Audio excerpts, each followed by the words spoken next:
الحمدللہ اللہ سبحانہ و تعالیٰ نے آپ پر اپنی رحمت کی اور قرآن مجید کا علم آپ کو عطا کیا، اور اس میں کوئی شک نہیں کہ ہوا خیر مما یجمعون، یہ قرآن مجید ان سب چیزوں سے بہتر ہے جنہیں لوگ سمیٹ رہے ہیں، جمع کر رہے ہیں۔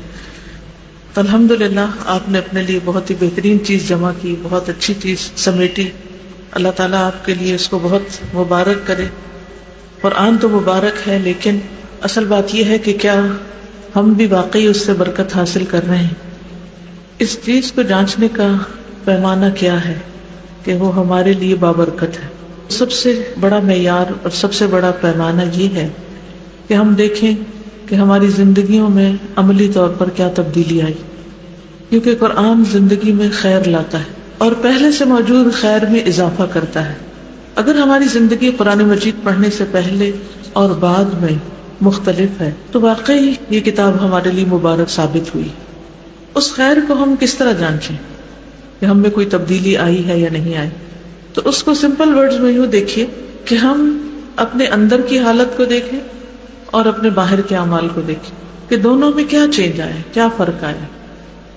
اندر کی حالت، دل کی حالت، باطنی حالت، ہماری سوچ میں، ہمارے گمان میں، خیالات میں، توجہات میں کیا تبدیلی آئی، انسانوں سے متعلق ہمارے رویے میں کیا تبدیلی آئی، یعنی دل کے رویے ابھی بات کر رہے ہیں۔ لوگوں کے لیے ہم کیا وہی پسند کرتے ہیں جو اپنے لیے؟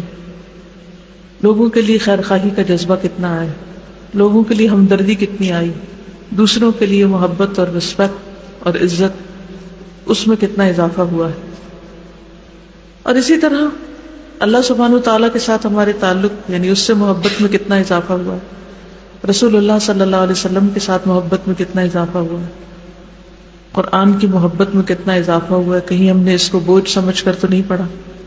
پھر اسی طرح یہ کہ اللہ سبحانہ وتعالیٰ کے ساتھ جو ہمارا تعلق ہے، اس کا تقوی، خشیت، انابت، توکل، یقین، رجا، یعنی امید، یعنی ان سب کیفیات میں کیا فرق آیا ہے۔ ہم جہاں سے چلے تھے وہاں سے لے کر آج تک ہمارے دل کی حالت کتنی بدلی، اور اگر اس میں تبدیلی آئی ہے تو یقیناً یہ کتاب ہمارے لیے خیر و برکت اور بھلائی کا سبب ہوئی، اور اگر وہ تبدیلی نہیں آئی تو پھر ہم سب کے لیے لمحہ فکریہ۔ ظاہری رویوں کا جہاں تک تعلق ہے اس میں بھی ہم دیکھ سکتے ہیں کہ اللہ سبحانہ وتعالیٰ کے ساتھ ہمارا تعلق اور بندوں کے ساتھ ہمارا تعلق، اللہ تعالیٰ کے حقوق کی ادائیگی، بندوں کے حقوق کی ادائیگی، اس میں کیا تبدیلی آئی ہے، کیا فرق آیا ہے۔ جہاں تک اللہ تعالیٰ کی عبادت کا تعلق ہے تو اس میں سے سب سے پہلی چیز نماز ہے۔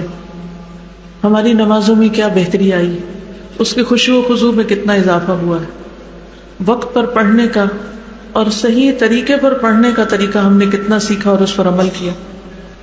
یعنی اللہ سبحانہ وتعالیٰ کے ساتھ ہمارا عبادت کا جو تعلق ہے اس میں کتنی بہتری آئی، کیا فرائض کی ادائیگی، یعنی فرض نمازوں کی ادائیگی بر وقت ہوتی، کیا فرائض کے ساتھ ہم نوافل کی بھی پابندی کرتے ہیں، اور پھر نوافل میں خاص طور پر جیسے تہجد کے نوافل، اس کو پڑھنے کی کتنی کوشش کی۔ اسی طرح کیا ہم نے اشراق پڑھنا شروع کیے، کیا اگر کبھی اشراق چھٹ جائے تو تکلیف ہوتی؟ رمضان کیسا گزرتا ہے، رمضان میں عبادات کی کیفیت کیسی ہے؟ پھر اسی طرح نفل روزوں کی طرف کیا توجہ کی؟ کیونکہ اگر قرآن مجید پڑھ کر اللہ سبحانہ وتعالیٰ سے تعلق میں اضافہ نہیں ہوا تو پھر ہم صرف ایک مشین بن گئے۔ پھر اسی طرح اللہ سبحانہ وتعالیٰ کے ساتھ صرف عبادات ہی کا تعلق نہیں بلکہ ہر وقت کا تعلق، یعنی ذکر۔ ہمارے دل میں اکثر کس کی یاد رہتی، ہماری زبان پر اکثر کس چیز کے تذکرے رہتے ہیں؟ کیا واقعی اللہ سبحانہ وتعالیٰ اتنا قریب محسوس ہوتا ہے کہ اس سے زیادہ قریب کوئی اور نہ ہو؟ کیونکہ قرآن ایمان میں اضافہ کرتا ہے، ایمان کی تکمیل کرتا ہے قرآن کا پڑھنا پڑھانا۔ کیا وہ تکمیل اس اعتبار سے ہوئی کہ والذین آمنوا اشد حبا للہ، وہ لوگ جو ایمان لائے اللہ کی محبت میں شدید ہوتے ہیں۔ اشد کا مطلب ہے سب سے زیادہ شدید، سب سے زیادہ محبت رکھنے والے۔ تو ہم اپنے دلوں کا جائزہ لیں کہ واقعی اللہ کی محبت سب سے بڑھ کر ہے۔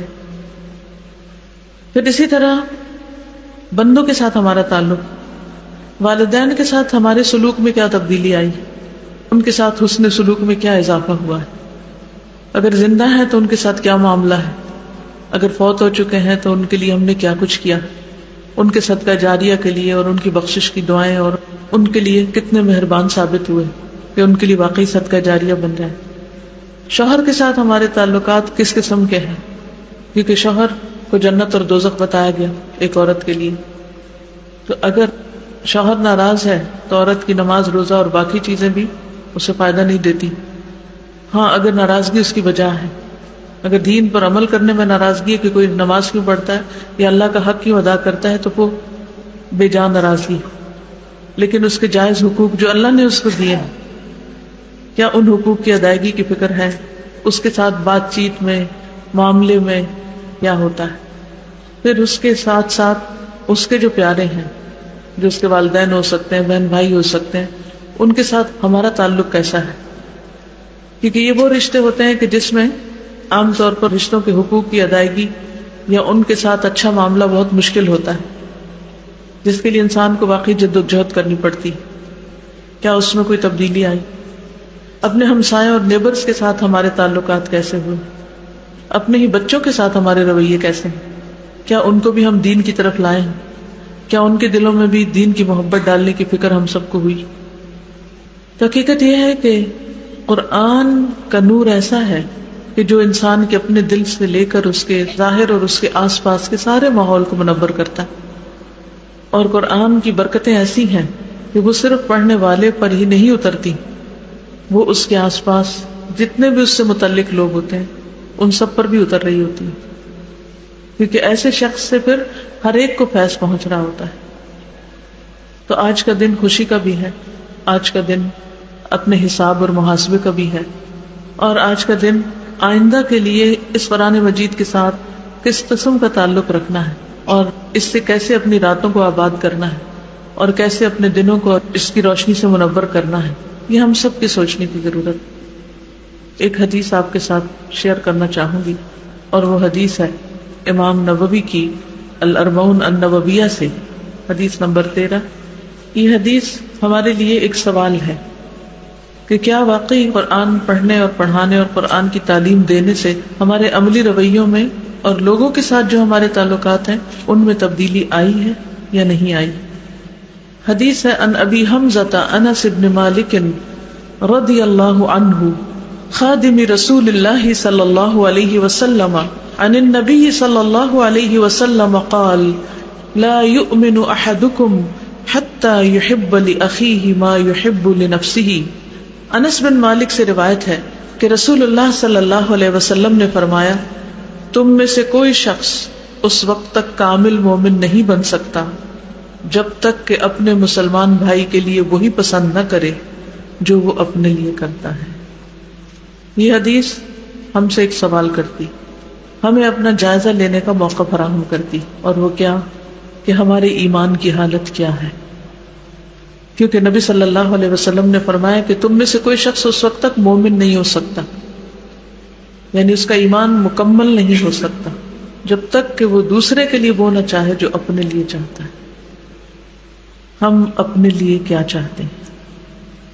ہر وقت صرف چاہت ہی تو ہے، کتنی ہی خواہشات ہیں، کتنی ہی آرزویں ہیں، اور دنیا کی شاید ہی کوئی خیر اور بھلائی ہو جو ہم اپنے لیے نہ چاہتے ہیں۔ تو ہمارا ایمان ہم سے تقاضا کرتا ہے کہ ہم اسے دوسروں کے لیے بھی چاہیں، خواہ وہ دنیا کی بھلائی ہے، خواہ وہ دین کی بھلائی، خواہ وہ آخرت کی بھلائی۔ تو ہمیں اپنا جائزہ لینا ہے کہ واقعی ہم مومن ہیں۔ آئیے اس حدیث کو ایک بار سنتے ہیں۔ کمال الایمان عن ابی حمزة انس بن مالک رضی اللہ عنہ خادم رسول اللہ صلی اللہ علیہ وسلم عن النبي صلى الله عليه وسلم قال لا يؤمن أحدكم حتى يحب لأخيه ما يحب لنفسه۔ پہلی بات فرمائی کہ لا يؤمن أحدكم، تم میں سے کوئی مومن نہیں ہو سکتا۔ مراد اس سے یہ ہے کہ کسی کا ایمان کامل نہیں ہو سکتا، اس کا یہ مطلب نہیں کہ وہ شخص جو دوسرے کے لیے وہ پسند نہیں کرتا وہ کافر ہو جاتا ہے یا مومن نہیں رہتا. ایسا شخص اسلام سے خارج نہیں ہوتا، اس کو مرتد نہیں سمجھا جائے گا کہ کسی وقت اگر کسی نے اپنے اور دوسرے میں فرق کر لیا تو وہ مسلمان ہی نہ رہا، اس کے اوپر ایسا کوئی فتویٰ نہیں لگایا جائے گا.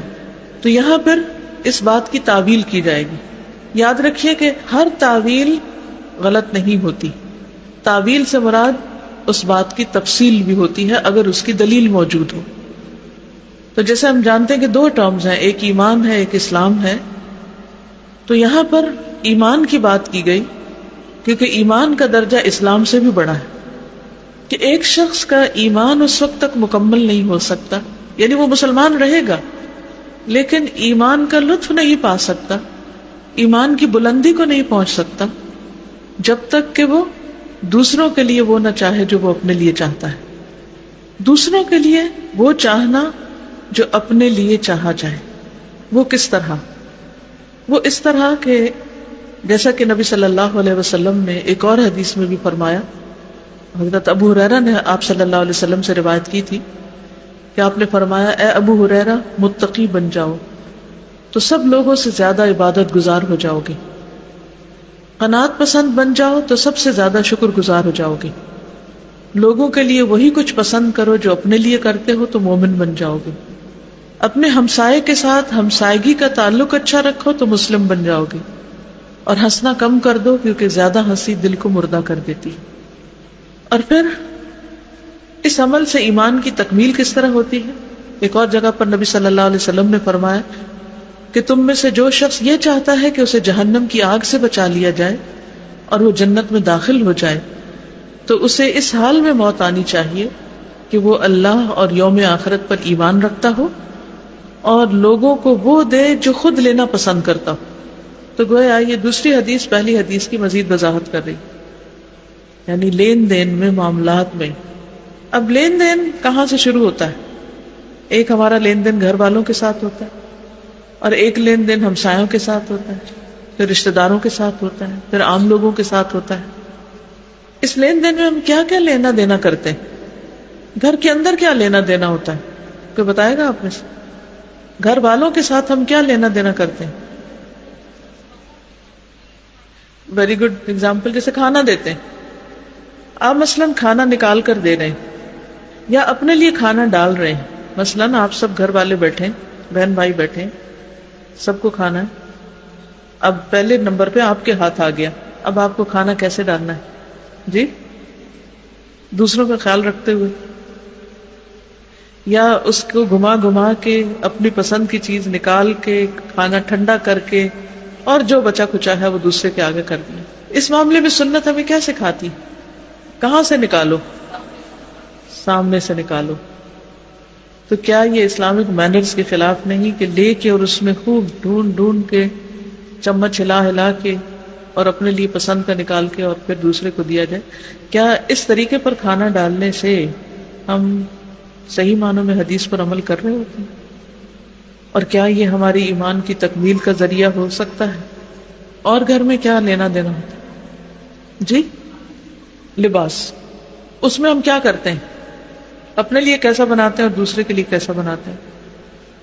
اور دوسرے سے مراد کون کون ہو سکتے ہیں؟ گھر کا سٹاف ہو سکتا ہے، چلیں وہاں پھر بھی کسی عذر کو قبول کیا جا سکتا ہے، لیکن ان لاز، رشتہ دار جب اپنے لیے کچھ خریدتے ہیں تو وہ خریدتے ہیں جو پہننے کے لائق ہو، اور جب کسی رشتہ دار کو دینا ہو، بلکہ باقاعدہ کہا جاتا ہے جو چیز گھٹیا قسم کی ہو کہ چلو یہ سستی مل رہی ہے خرید لیتے ہیں، دینے دلانے کے کام آ جائے گا.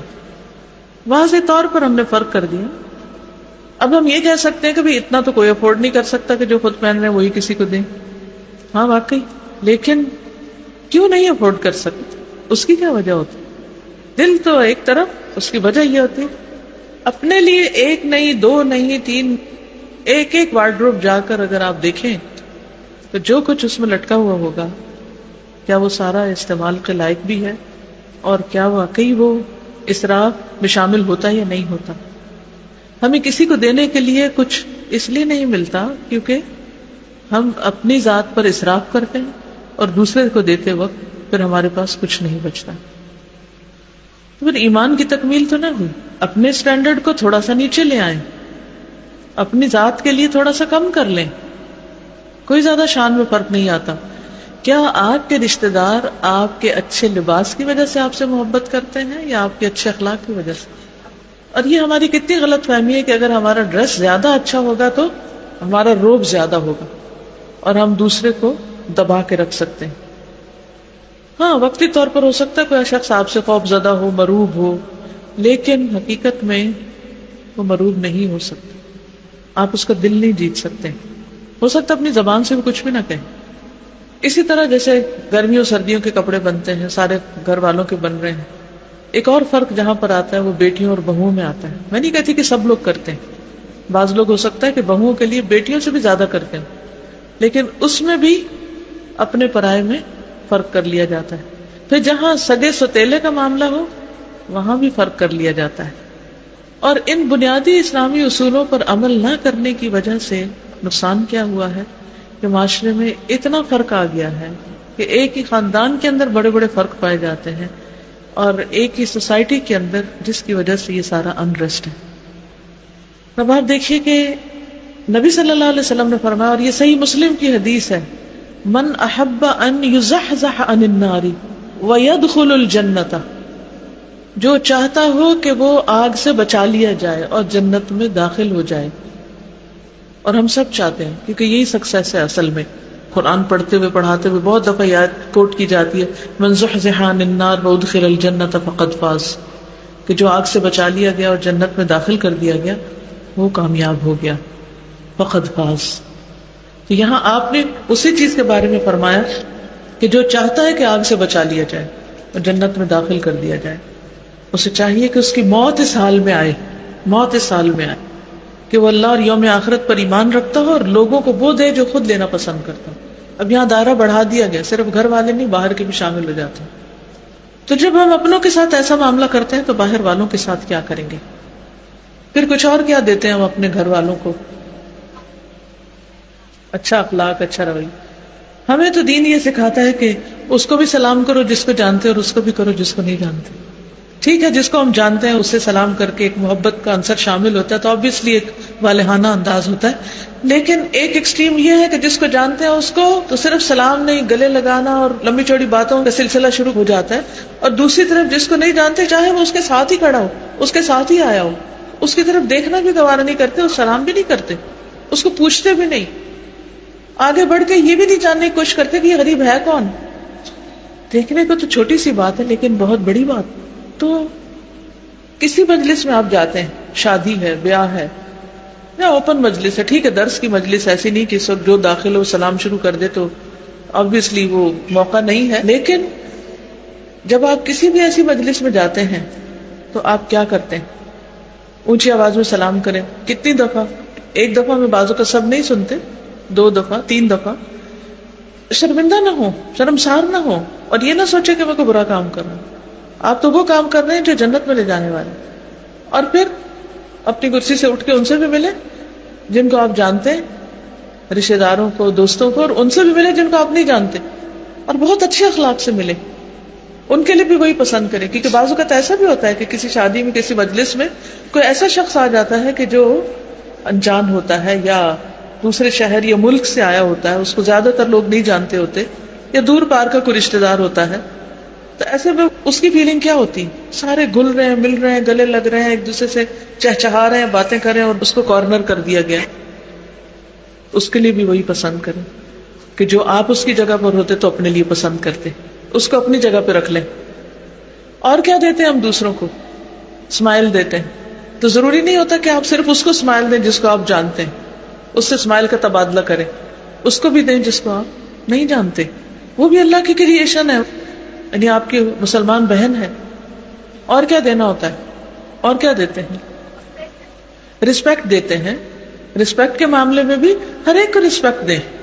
ٹھیک ہے کچھ عمر میں ہم سے بڑے ہوتے ہیں, کوئی علم میں بڑا ہوتا ہے, obviously ان کا حق زیادہ ہوتا ہے, لیکن اس کا یہ مطلب نہیں کہ جو اپنے سے کسی درجے میں چھوٹا ہے اس کو کوئی رسپیکٹ ہی نہ دیں, اس کو ٹوٹلی اگنور کر دیں. اس کو بھی دیں. اور دینے والی چیزوں میں، بانٹنے والی چیزوں میں کیا ہوتا ہے؟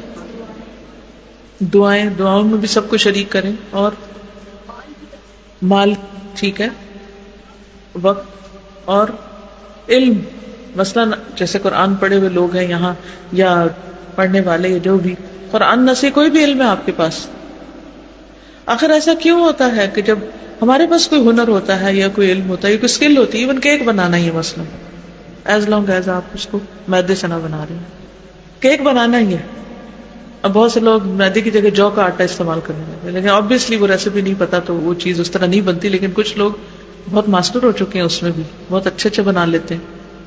اب ان کا کیا فرض بنتا ہے کہ اس علم کو کیا کریں، ریسیپیز کو واقعی خوشی سے دیں گے، کیونکہ بہت سے لوگ اس میں بخل کرتے، نہیں دیتے، وہ ایک انگریڈینٹ کم کر دیں گے اس میں اور وہ ویسا نہیں بنے گا. اس قسم کا بخل ہے. اور آپ دیکھیں اس کی وجہ سے کتنے آرٹ اور کتنے ہنر ختم ہو گئے. آج ہمارے ہی ملک میں کتنی چیزیں ایسی ہیں جو ریئر ہوتی جا رہی ہیں. ابھی پچھلے دنوں میں ملتان میں تھی، جب میری شادی تھی آج سے 30-32 سال پہلے، تو اس وقت میں دیکھتی تھی کہ بہت زیادہ ہاتھ کا کام، دھاگے کا کام، موتی کا کام، تلے کا کام، اس کا اس کا. اب اتنا کام لوگ نہیں کرتے، بہت سی چیزیں مشینی ہو گئی. بہت سی جیسے وہ دلائیاں بنتی تھیں اور اس میں بہت پتلی روئی کی تہ اور یا کھیس کی طرح یا ہلکے اور چھوٹے چھوٹے ٹانکوں کے ساتھ وہ چیزیں اتنی کمفرٹیبل اور اتنی صحت کے لیے بھی اچھی اور اتنی بہترین کہ کوئی دنیا کی اور چیز کو ایسا مقابلہ نہیں اس کا کرتی. لیکن اب اٹس جسٹ ڈائنگ آرٹ، کوئی نہیں جانتا، کیونکہ یا تو لوگوں نے مشینی زندگی کو اختیار کر کے ویسے ہی چھوڑ دیا، یا پھر یہ کہ سکھانے والوں نے اس کو آگے سکھایا نہیں، ٹرانسفر نہیں کیا. ایک نہیں، بہت ساری چیزیں ایسی ختم ہوتی چلی جا رہی. پہلے گھروں میں پنجیریاں بنتی تھی، ایسی چیزیں، گرمی آئی ہے، سردی آئی ہے، خاص قسم کی دیسی چیزیں بنتی تھی. اب وہ سب بچوں کو آگے کسی کو بھی نہیں آتی. اس میں ضروری طور پر یہ نہیں کہ بخل کے تحت نہیں سکھایا گیا، اسے بانٹا نہیں گیا، دیا نہیں گیا. اور نئے نئے کھانے اور نئے نئے قسم کی جو چیزیں ہیں ان کے بنانے میں، وہ چیزیں اگر ہمیں کسی سے شیئر کرنی پڑے یا کسی کو راہ دکھانی پڑے یا کوئی سستی چیز کہیں مل رہی ہو، تو ہم دوسروں کے لیے وہ نہیں پسند کرتے جو اپنے لیے چاہتے. اسی طرح علم میں کوئی اور علم بھی ہو سکتا ہے، چاہے دین کا ہو یا دنیا کا. بعض اوقات ہم خود تو پڑھ لیتے ہیں یا اپنے بچوں کی حد تک پڑھا سکھا لیتے ہیں، لیکن اس کو آگے نہیں بانٹتے، دوسروں کو اس میں شریک نہیں کرتے، دوسروں کو نہیں بتاتے. اگر کوئی اچھا ٹیچر ہے، کوئی اچھا ٹیوٹر ہے، کہیں سے کسی کو فیض پہنچ سکتا ہے، تو ان آئیڈیاز کو، ان ٹپس کو، ان باتوں کو دوسروں سے شیئر نہیں کرتے. کس ڈر سے کہ یہ خاندان کے دوسرے بچے بھی اگر ہمارے بچوں کی کمپٹیشن میں آگے اور وہ بھی آگے نکل گئے تو پھر ان کو کون پوچھے گا. حالانکہ وہ آگے نکلیں گے تو آپ کے بچے بھی شاید ان کے مقابلے میں اور محنت کریں، کیونکہ بہت ساری چیزیں صرف ایک ہی کو کھلانے سے بدہضمی ہو جاتی. یہ صرف اپنے ہی بچوں کو دیتے جائیں گے تو اتنا فائدہ نہیں ہوگا. پھر اسی طرح خود اپنی ذات کے لیے ہر طرح کی بھلائی چاہنا اور دوسرے کے لیے وہ نہ چاہنا. تو کوئی بھی چیز جو آپ کی چاہت ہو، آپ اس پر ضرور سوچا کریں کہ میں دوسرے کے لیے کیا چاہتی ہوں، کیا اتنی ہی بھلائی، اتنی ہی خیر. کوئی بیمار ہے مثلا، بعض اوقات بزرگ ہوتے ہیں، اٹھ کے پانی نہیں پی سکتے، اپنے لیے پنکھا نہیں چلا سکتے، کئی چیزیں ہوتی ہیں لیکن توجہ نہیں ہے. تو دین اصل میں اس حدیث کی روح سے سکھانا کیا چاہتا ہے کہ دوسروں کو امپورٹنس دو. سب کو شکایت کس چیز کی ہے کہ مجھے توجہ نہیں مل رہی. ہر کوئی توجہ کا بھوکا ہے. شوہر سے شکایت عموماً بیویوں کو کیوں ہوتی، بیویوں سے شکایت شوہروں کو کیا ہے، بچوں کو شکایت ماں سے کیا ہے، ماں کو شکایت بچوں سے کیا ہے. ایک عمومی شکایت، دوستوں کو شکایت دوستوں سے کیا ہے. عمومی شکایت کیا ہے کہ مجھے توجہ نہیں دی جاتی. جی شیئر نہیں کرتے. عیب سمجھا جاتا تھا. مجھے یاد ہے اچھی طرح کہ ہماری شامت آ جاتی تھی اگر کوئی چیز اکیلے کھانے کی بات کرتے، اور باقاعدہ تقسیم کروایا جاتا تھا، اور جو دینے والا ہے وہ سب سے آخر میں لے گا. یعنی ہمارے والد جب بھی کوئی چیز گھر میں لاتے تو وہ کبھی ایک کو کہتے اچھا تم تقسیم کرو، دوسرے کہتے اچھا تم تقسیم کرو، اور پہلے وہ دوسروں کو سب کو دے کر پھر آخر میں اس کی اپنی باری آتی کھانے کی. اس سے ایک صبر اور حوصلہ بھی پیدا ہوتا ہے. فریج وغیرہ اور فریزر بخل کا ایک اور بہت بڑا ذریعہ بن گئے.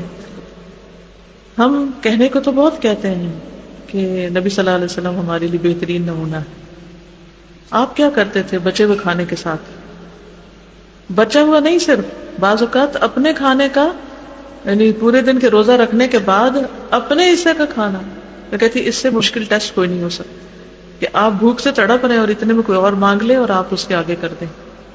تو کہاں یہ کہ جو بچ جائے وہ بھی نہ دیں، کہاں کھڑے ہیں. اور کتنا کتنا فوڈ ویسٹ ہوتا ہے.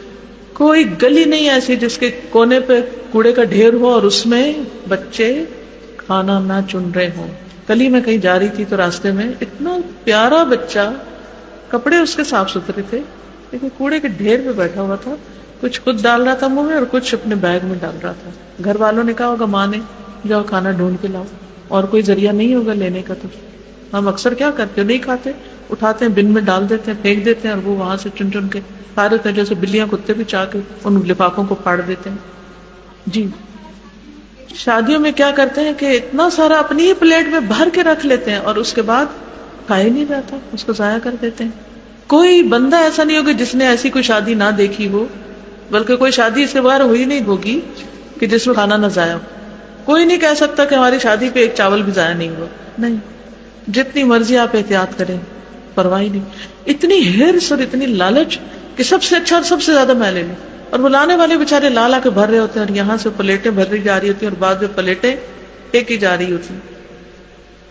جب خود کھا رہے ہوں اور اس کی خوشبوئیں اٹھ رہی ہوں تو وہ خوشبو اگر ہمسائے کے گھر میں بھی چلی جائے تو اس کو دینا بھی لازم آ جاتا.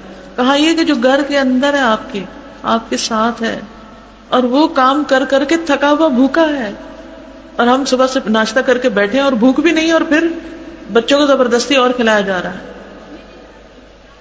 حدیث میں بھی آتا ہے نا کہ تم اپنے کمزوروں کی وجہ سے